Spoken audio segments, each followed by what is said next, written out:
So to start off with, obviously the students needed a chance to get familiar with the document. We didn't just go in cold and say, okay, off you go, pick a question.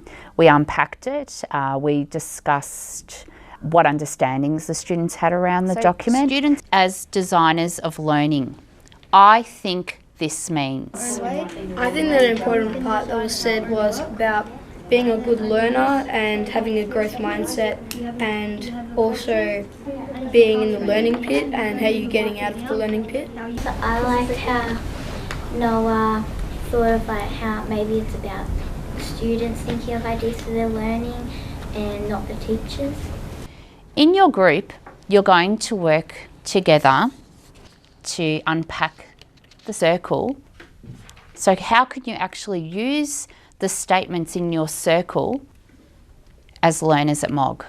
Our question was, what do I bring to the learning? What you're working towards, having lots of opportunities to explore learning, asking questions when you don't understand, what's your future goal for learning, having a growth mindset, learning the learning pit, and believing in yourself. It supports the students to really pinpoint what it is they'd like to work on and where they're going to go next and how they're going to get there.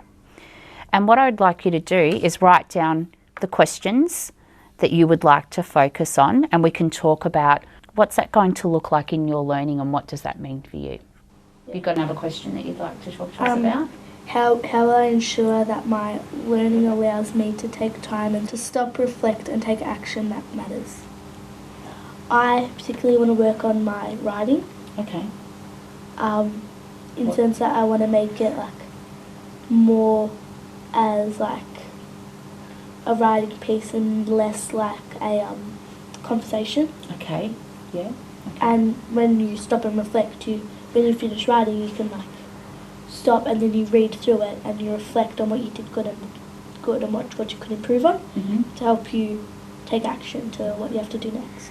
And from there, we really worked on, very specific things that the students wanted to work on, which they had to justify their question, how they're going to do that, and really think about realistic goals for themselves.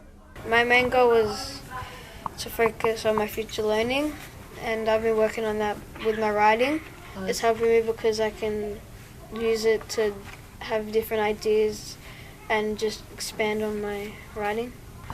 I think this tool has helped me to reflect because it's put me in a position where I can go back to it and sometimes change my goals or add to my goals to make me improve more, to become more independent in the way I learn, to not always ask for help when I have this with me to help me, and to take on new goals with the responsibility that I can change them. You think about your context, then you can go, okay, how is this going to fit in, not be an add-on. It's another tool that we can use to support students in learning. How do I know that I've actually done a good job? How do I know I've met my goal? We will keep on coming back to it and unpacking and using feedback as well, because that really helps us. We know that that is something that helps us with our learning. Good job, everybody.